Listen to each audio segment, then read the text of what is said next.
They have done things that were completely unexpected, unwarranted, and appreciated that have made me say, I won't go anywhere else. And those are the things that if you can find a way to deliver those for your customers the day after, 3 weeks after doing business with them, 2 years doing business with them, 7 years and forever. Or maybe if you don't even do business with them, but you keep in contact with them in a professional but not pushy way that makes them feel, man, why didn't the company I did do business with treat me this well after the fact? That's when you can both win over some people and how you can keep people coming back and happy customers. Happy customers can show up in reviews.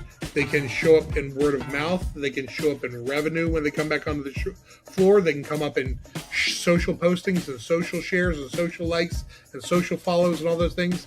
But really what you want is just a smile on a face ongoing because of the people and the technology and the process, hopefully, within your organization.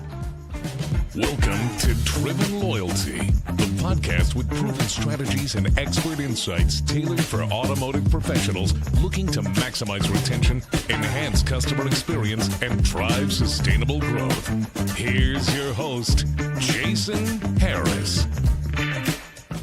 Hey, what's going on, Podcast Nation? It is Jason Harris here, and thank you for joining me on another episode of Driven Loyalty, where I get to talk to, well, anybody and everybody I want to talk to when it comes to creating more loyal customers in our dealership. And boy, these days do we need more loyal customers in our dealership. Guys, I got a great guest with you today. I'm so excited, all right, to jam with this person. I get to call this person a friend, and boy, is this person just got tons and tons of experience and passion for the automotive industry. But hey, we can't make cool content like this without our sponsors.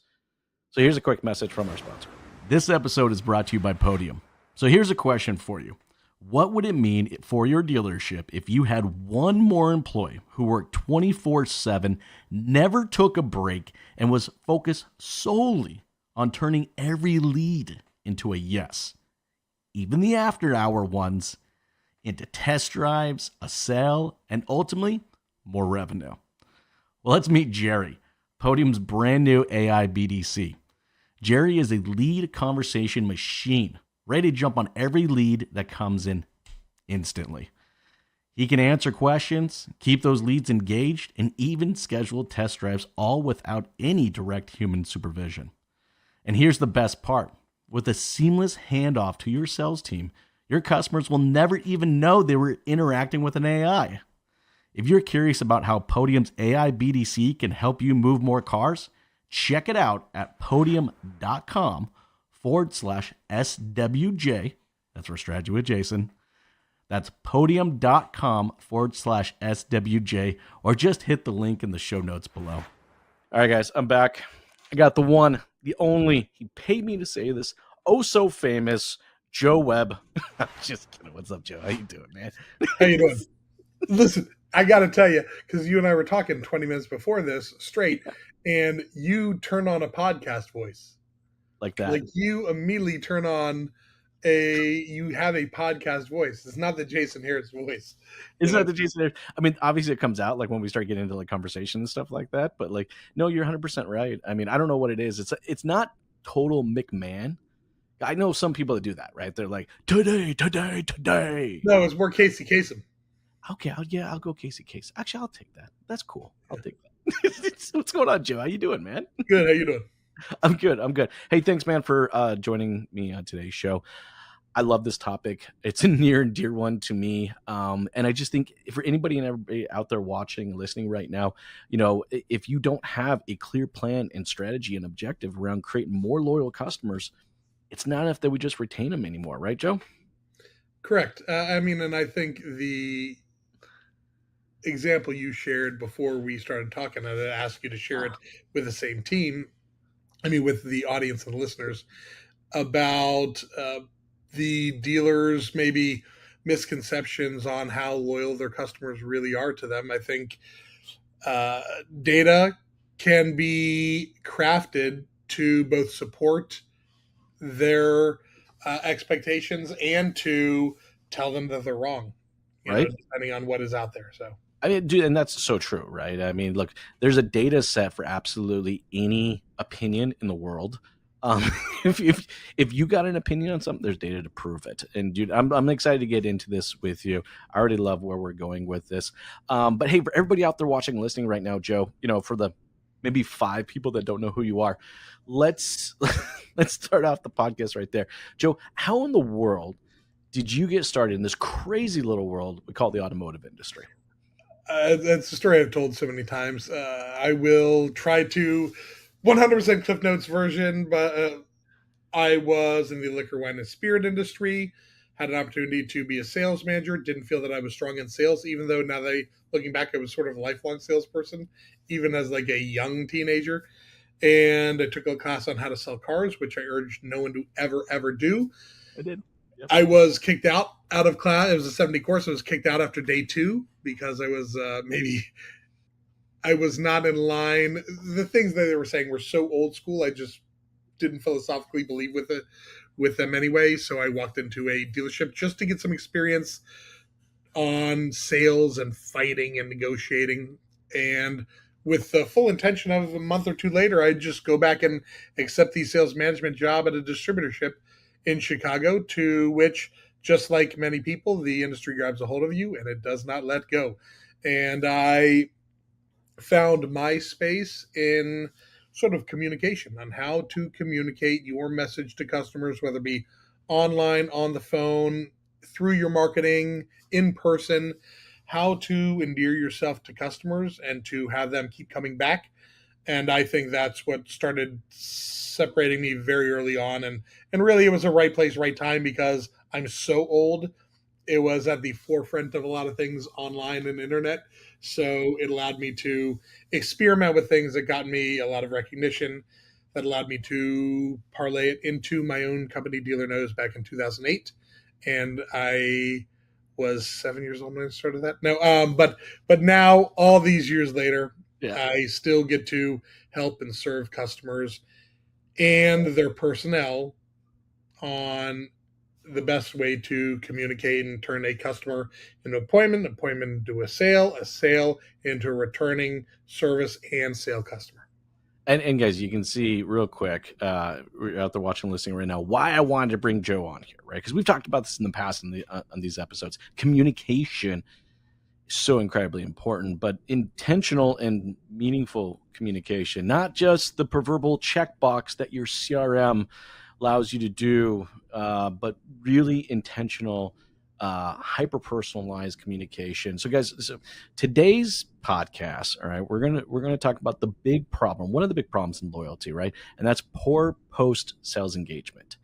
And Joe, we were talking a little bit about this before we started recording, right? I mean, there's all kinds of tools, there's some great strategies out there, but again, if we're not using it with the North Star of creating a more loyal customer and not a retention. And by the way, thanks for bringing that up, because guys, on this series, I hate the word retention. It's the word. I mean, it's a horrible word. Congratulations, you're convenient.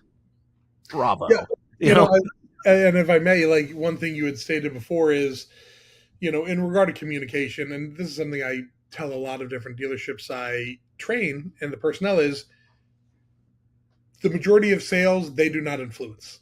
Like, a salesperson does not influence the majority of sales. What does is the location and their inventory. Like, period. Like, people want to go to the place that's closest to them, that has the product they want. And you need to be something special to get them to go past them to go somewhere else. So, true. As you look at it, salespeople don't have control over the location. Salespeople do not have control, or management does not have control over the inventory, unless to determine what they want to go high or low on trades or the vehicles that they acquire. Beyond that, you don't have much say in the franchise or the OEM in which you're serving. And then you look beyond that, and let's say that covers 70% of the vehicles you're going to sell. 100%. Then you have to look at, like, the next section. And some of these do improve I'm going to say retention here, improves retention, but loyal customers are what get you there, which is, let's say, reviews. If the nearest dealership to you has terrible reviews and a dealership a little farther, 20 minutes away, has very good reviews, you might be willing to drive past your nearest one and see what all the fuss is about. Referrals. If a person who means something to you that you know and trust says, you have to visit this person at this place and it's a little farther, you may be willing to go and bypass that organization nearest to you to go to the other one. I will say price. I mean, there's nothing. Price can sell cars and price can get people to drive farther to get a savings. That has nothing to do with, I won't say that it doesn't have anything to do with happy customers. It doesn't really have anything to do with retention. And I think we all know in this industry that sometimes the people you make the least amount of money on are the least happy customers. And in turn, and the last thing is communication. And it's the one thing that a salesperson, besides garnering reviews for themselves and getting some people to give them referrals, besides that, communication is the only thing that they really have full, unlimited control over to make sure that they become memorable, they become an asset, they become for their customers, and they become an advocate for them as well. So. And Joe, I mean, you're so right. I mean, I've had the opportunity to be a part of some projects where we went and analyzed thousands of dealership Google reviews, and you're so right. I mean, one of the most consistent patterns in that is what made and broke, all right, that person's perspective or perception of what the experience was, hands down, 9 times out of 10 was the communication. They felt that it was communicated well, consistent, they were available, they felt known, or usually the polar opposite of it. I never heard from them again. They only contacted me when they needed something from me. It's amazing how this little thing can make a big difference. So here's what I want to do today, Joe. I want to take that thesis, the communication, right, and the importance of it and the impact that it has.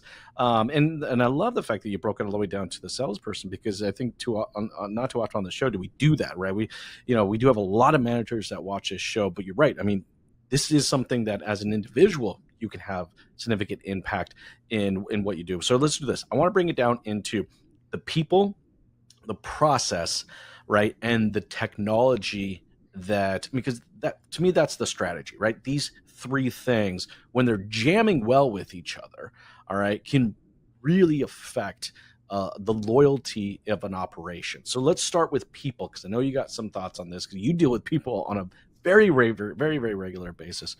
What can the person do to improve, that post-sale engagement?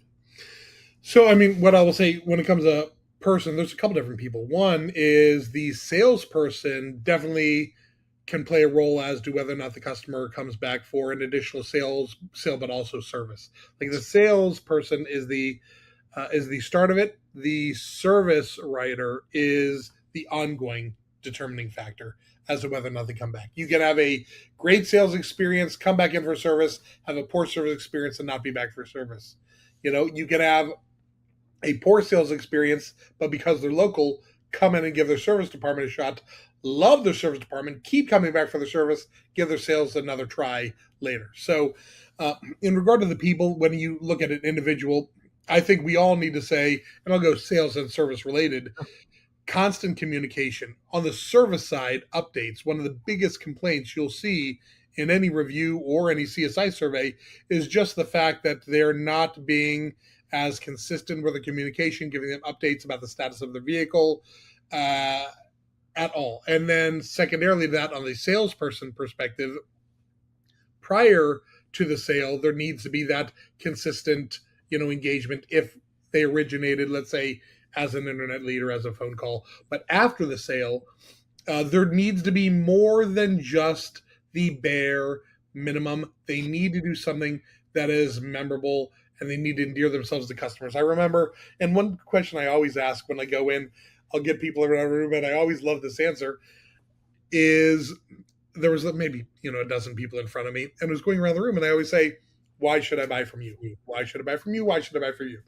And it amazes me how salespeople are just brand new. This person had been there 3 weeks. I remember a young man, he'd been there 3 weeks in the industry, never in before. He may have, door-to-door paint sales or something prior to this.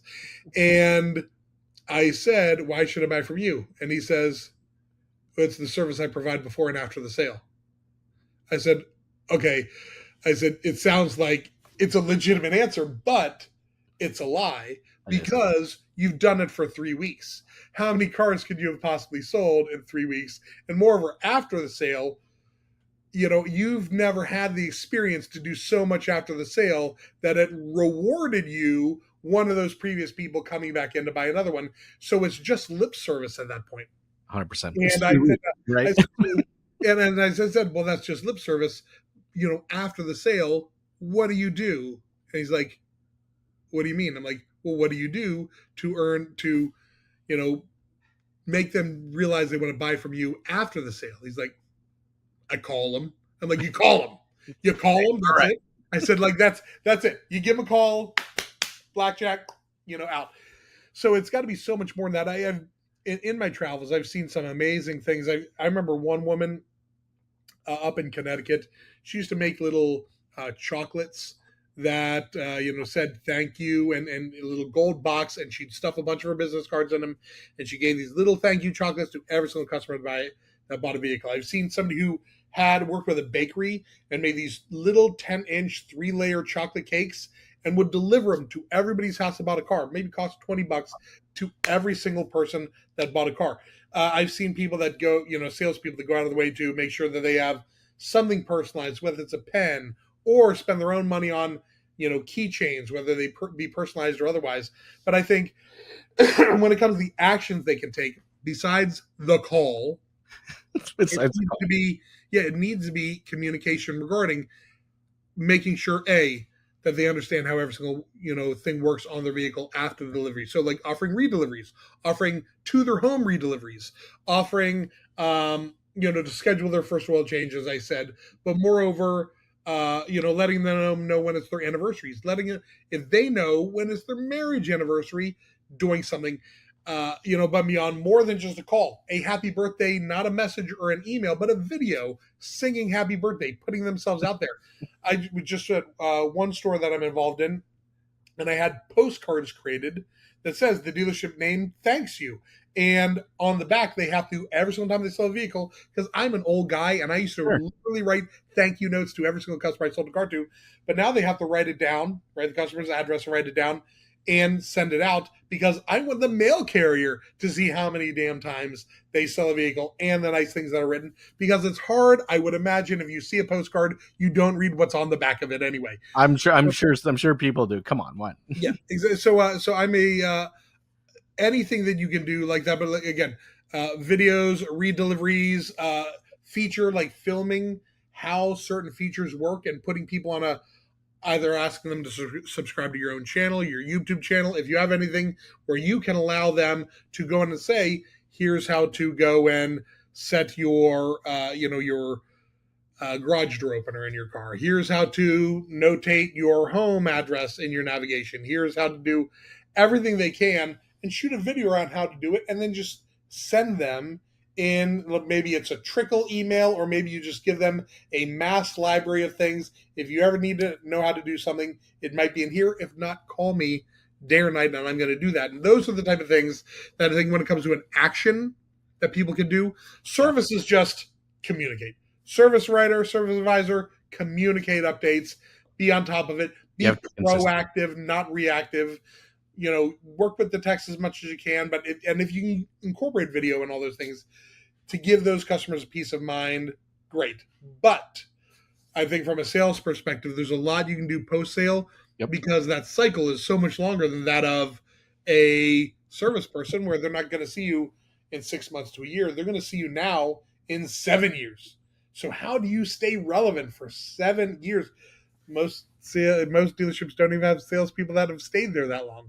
I was talking. You're gonna love this. You're gonna love this. In fact, I'm trying. As you were saying this, I'm trying to remember the name of the dealership. We actually had them on this show, and it's gonna bug me that I can't remember it off the top of my head. But you would love this. Every car they sold, they intentionally went through the vehicle and left Easter eggs. So where the jack is, where your spare tire is, right? Hopefully you're not going to go jump into looking for your spare tire within the first, month that you own it, right? That's just bad luck. And more likely, if you're getting into the spare tire, it is not a great moment, right? So they would leave a note. Salesperson would leave a note saying, look, if you're getting into this, I'm sure that something has happened. I want you to know that we are here for you. Here's the roadside assistance number. Here's my cell phone number. Here's the after hours number. All right. We just want to know that you're okay. If you need assistance, we got you. Right. Do they put it in an Easter egg? They don't put it in, that would be the best part. They actually put it in the Easter egg. I think from my understanding, it was like they put it in an envelope and taped it to the spare tire. Right. And I'm just like, this is awesome. Right. They put another one in the owner's manual. Because who's going to go open up the owner's manual? And I think the note says something along the lines is, if you've opened this and you're reading this, just call. Whatever you're trying to find in this 2,000-page book, we probably can answer it for you quicker. Just shoot us a text. Here's the number, right? And they would put something into the glove box. I think they would also I think in the glove box was like a $20 gift card to a gas station, going, hey, this is in case of emergencies. If you need this, leave this here. There's just they went through the whole vehicle was just leaving as many little tiny Easter eggs as they possibly could, somewhere. And I was just like, okay, I think this would be cute. Might get annoying after a while. I don't know, but it's just like, hey. Regardless, how intentional is that experience, right? That little bit. I think that's it's wonderful, and it's looking down the line. It's not a immediate gratification. No. It is just knowing that it's going to play a role. And truth be told, Gary Vaynerchuk, who I think at one time every single marketing person loved him, and then it just became an oversaturation for a lot of people. But just his book, The Thank You Economy, as well. Imagine if dealerships had, and I've spoken to dealerships about this. Yeah, many have, and or not many have, but they do it in bite-sized chunks. But like the idea of a thank you department, which is if you just rewarded every single salesperson $100 or $150 or $200, and you say some of these CRMs have the ability to determine life cycle value of a customer, 100%, and I will let you each choose one time, like part of your marketing budget.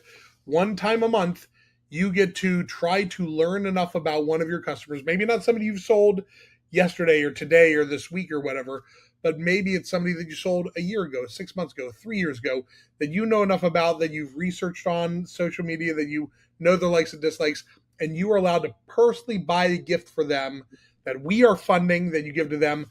Yep. Would you ever lose that customer? And and there was a dealer in Chicago that I was doing some training consulting for, and on their website they had a pop-up button at the time, and it was during the Blackhawks big cycle when they just could not be beat. And you're a Canadian guy, so how about them Maple Leafs? So what I'm going to say is they had a thing that says win tickets to the Blackhawks and submit your information, and it was just they go in, submit their information, hoping to win tickets to the Blackhawks. Yes.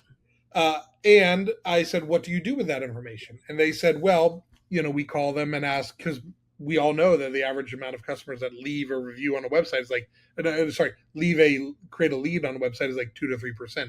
Yep. So they said, we get their information and we call them because we know they're on our site for something, whether it be sales or service. And this 15-person BDC will just hammer people all day long. And their tagline, what they were trained to say before I got there, was, hey, I see you submitted information. Unfortunately, you did not win those tickets, but we saw you on our website. Is there anything we can help you with? And I thought, wow, smart if it's just about customer lead generation, but horrible when it comes to the experience, because whether or not they did it. So as I was learning this, one of these people, I said, go into the customer profile, click on the life cycle, and he was worth something like $16,000, $17,000 to the dealership, had bought 2 vehicles, had serviced them all there. And then, so I went to the owner and I said, Mike, here's the situation and here's what I'm proposing. And he didn't love it, but he sort of understood the philosophy, and he followed suit, and he called the customer up and he said, hello, I forget the customer's name.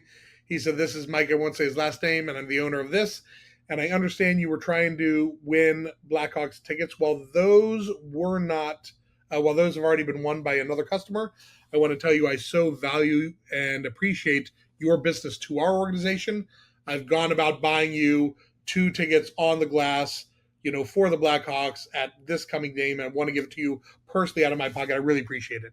And the guy I remember hearing how he shared with me that the customer was overwhelmed. The guy was a doctor. He didn't need the money, or it was some sort of doctor. He didn't need the money. It was all about the gesture. Of course. And what I explained to the owner is, will that person ever go anywhere else? Not a chance.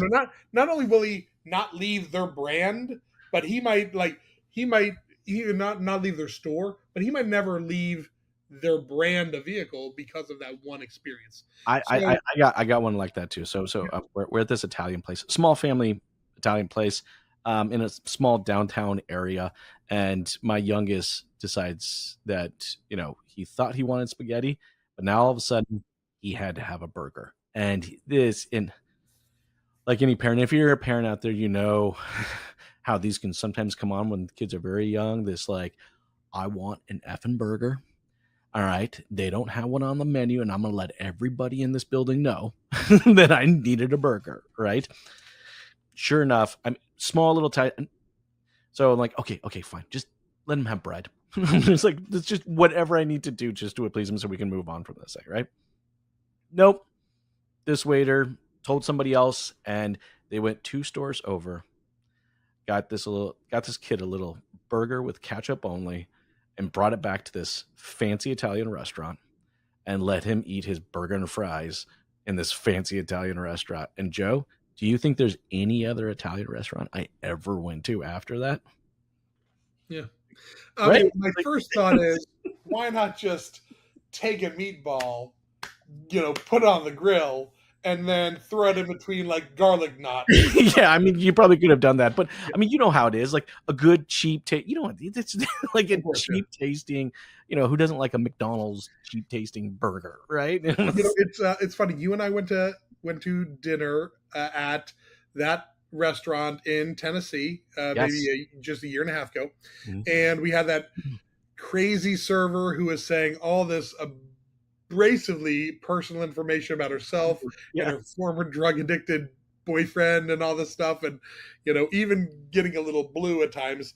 And you said your steak was fine, but I remember being so wildly underwhelmed with my food, I left a review, and it wasn't. I'll never 1-star anything. I think I gave like a 2-star, but and I can probably find it. The owner reached out and commented on that, and he said something to the extent of how much he apologizes, blah blah blah.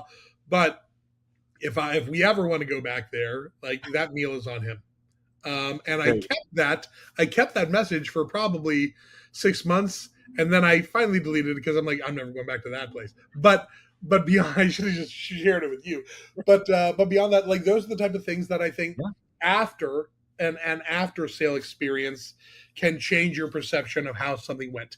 And to know people that go above and beyond, they always say people buy from people they like. I do agree with that, and I don't agree with that. And the fact that I like so very few people that I meet, but I will usually buy from those that I respect and I actively see are attempting to earn my business and going above and beyond.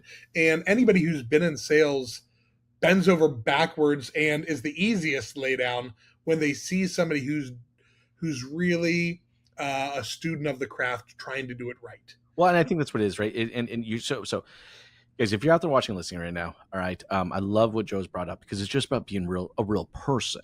But now I know you guys might think to yourself right now, like, okay, well, that's easy. My team can be a real person.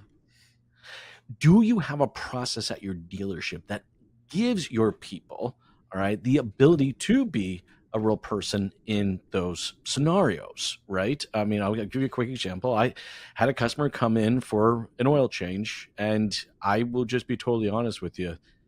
We couldn't have screwed this up any worse. I mean, we didn't pay attention to her when she walked in the door. I mean, we didn't, we left grease marks on the seats of this thing. I mean, there wasn't anything else I think we could have done to really just screw this thing up. Oh gosh, I mean, yeah, outside of probably crashing her vehicle, I don't think there was any other way we could have just honestly messed this up. Now, look, I could have easily just taken this Google review, like you said, and just that customer. Okay, well, they never come back here, right? Or we could just, I allowed a process to be placed out here and say, look, we actually didn't.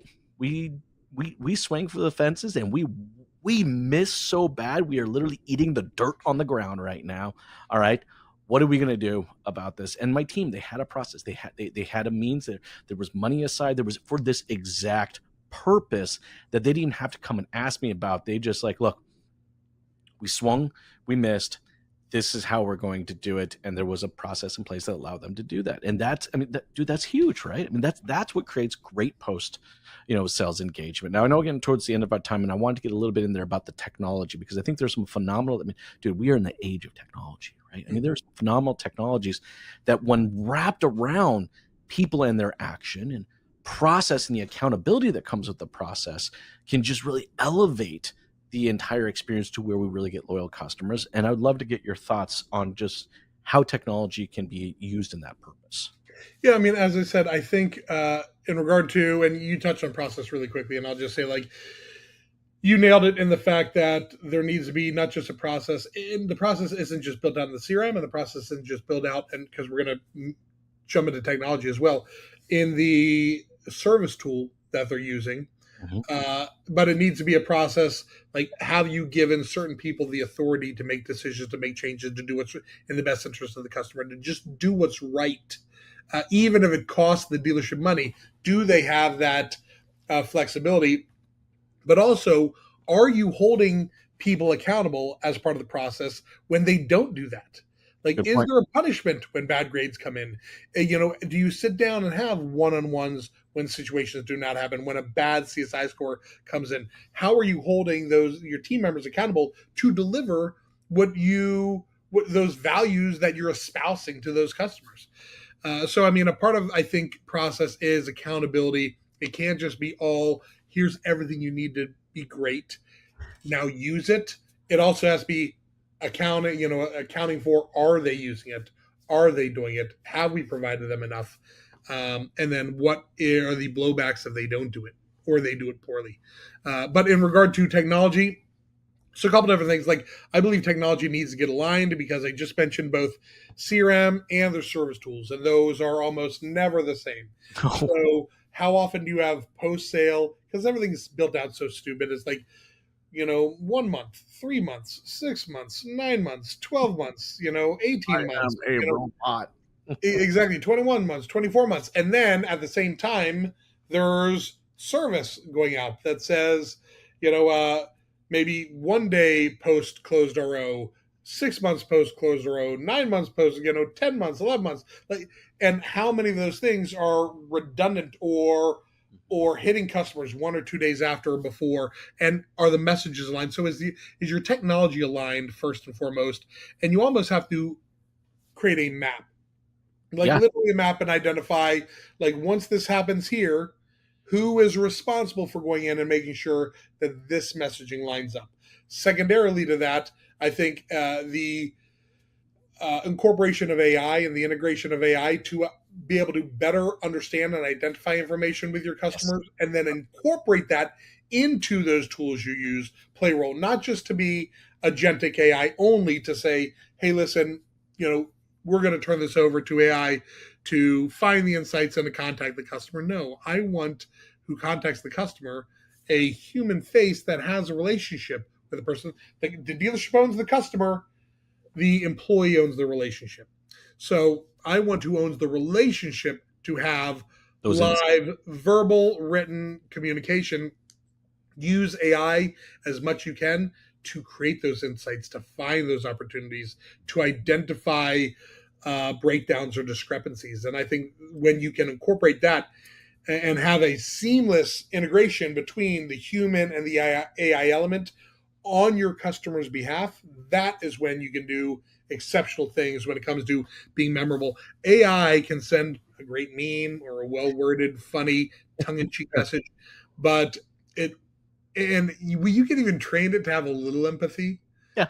But when it comes to really thinking about going outside the box to make a difference in the lives of somebody, it's going to take the person that knows them, that has shook their hand, that has spent time with their family, that knows where their kids go to school, that understand how they're using the vehicle for.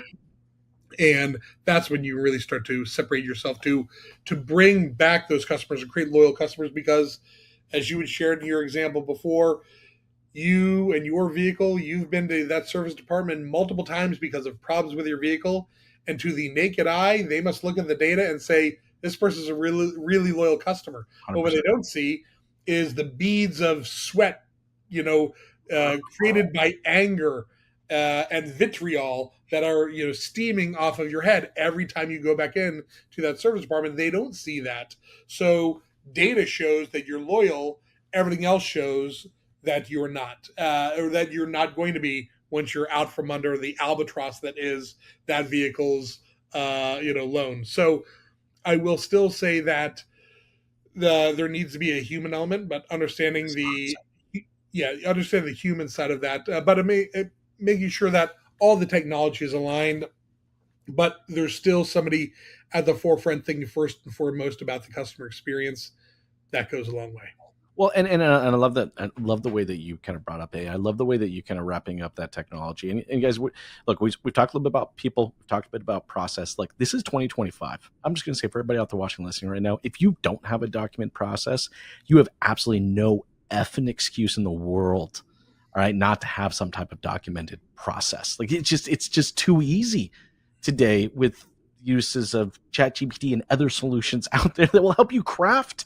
I mean, even if you just bullet point this on a chicken scratch on a napkin, it will help you create and define that. So everybody should have a defined process, and then looking for that technology that really supports the efficiency and the execution of that process, right? I mean, look, I've been in marketing for decades, and I get people ask me all the time, Jason, what's the best marketing strategy? I'm like, the best, like, hold on, let me get my magic wand out, right? But when I really think about it, right, and I think we're all consumers at the end of the day, and the most impactful marketing campaign or processes or people that I feel most connected to are the ones that I felt known, right? It's the bar I go to. I was going to say, if there's a one marketing silver bullet, it's the first half is knowing your customer. Yes. And the second part of that, because knowing your customer just is enough, the second part is doing something magical with that. Yeah, 100%, right? And I think that's where, like, when we talk about technology, right, there's some great technologies. I mean, one of the people that sponsor this podcast is one of them, right? Like, but that will help that person have context of what's going on. Like, was the last experience a horrible experience? I mean, look, if I know that as a person, when I go to communicate with them, is my tone going to be a little bit different? Is maybe some of the words I use going to be slightly different? Podcast voice going to come out? Podcast going to come out? Or am I going to be like, hey, guys, I know last time maybe we didn't hit the mark, but hey, this time, it's like having that context. I mean, because, like, guys, how many times you call into a call center, you talk to one person, and guess what? They transfer to the other department, and they ask you the exact same set of questions. And all you do is just sit there and do this. There are amazing technologies out there that are listening to your phone calls and giving you insights, that are watching the leads and giving you insights, that are looking at the text messages and giving you insights. And there's no reason now today, with the great technology that's out there, usually that anybody that calls in or text messages, you can pull it up and say, I know this customer. Look, this happened, that happened. Go ahead. I know. I just want to say that it's funny you mentioned that. Whenever I'm put on hold, and this is how weird my brain is, and whenever I put on hold, I always hope that, and I don't even know if it's invented yet, but I hope there's AI listening, that when AI hears a curse word, it automatically escalates it. So as soon as I'm put on hold with any sort of customer service, I go, shit. And I, like, say it really clear and loud, just so they're like, okay, we're going to have to, like, hoping I get heard and or seen faster. I might not even be mad. I literally curse for the sake of cursing, hoping I get to speak to somebody quicker. And look, there are actually systems out there that do that. They're what's the one that's not automotive that I really like? Is it Grok? I don't know. Oh, well, Grok is the X one. Yeah. No, that's right. That's right. Anyways, and then, I mean, I know Podium does it on the automotive side. Like, if someone uses a 4-letter word in conversation, either on the phone or text, it can flag a manager. And I would want to know, I mean, maybe they're like, oh shit, that's a great deal. Oh, it's always my salespeople saying it. There you go. I want to know that one too, right? But hey, regardless, for everybody out there watching, listening, look, if you are getting into a piece of technology, or you're looking at your technology stack, and your technology stack is actually creating more processes for you, and they're not actually complementing the process you've already created, then you probably got the wrong piece of technology, and you should look elsewhere. Look, Joe, I know we're getting towards the tail end of our time, and we've talked about people, we've talked about the process, we've talked a bit about the technology, all with the intent of creating a better post-sales engagement. Any final thoughts real quick before I let you go for everybody out there watching, listening? No. That's No, so I mean, listen, at the end of the day, I think you need to recognize that we're all customers. We all buy things all the time. You think about your greatest experiences and the organizations that you want to come back to, that are the people that made you feel special, and or that went above and beyond and did something that you were not expecting. And I won't share my Disney story. I've done it countless times, but there's been organizations, Disney one of them, that have really shown to me, whether it's been identified via data or however I fall on the list, that they have done things that were completely unexpected, unwarranted, and appreciated, that have made me say, I won't go anywhere else. And those are the things that, if you can find a way to deliver those for your customers the day after, 3 weeks after doing business with them, 2 years doing business with them, 7 years and forever. Or maybe if you don't even do business with them, but you keep in contact with them in a professional but not pushy way that makes them feel, man, why didn't the company I did do business with treat me this well after the fact? That's when you can both win over some people, and how you can keep people coming back, and happy customers. Happy customers can show up in reviews. They can show up in word of mouth. They can show up in revenue when they come back onto the floor. They can come up in social postings and social shares and social likes and social follows and all those things.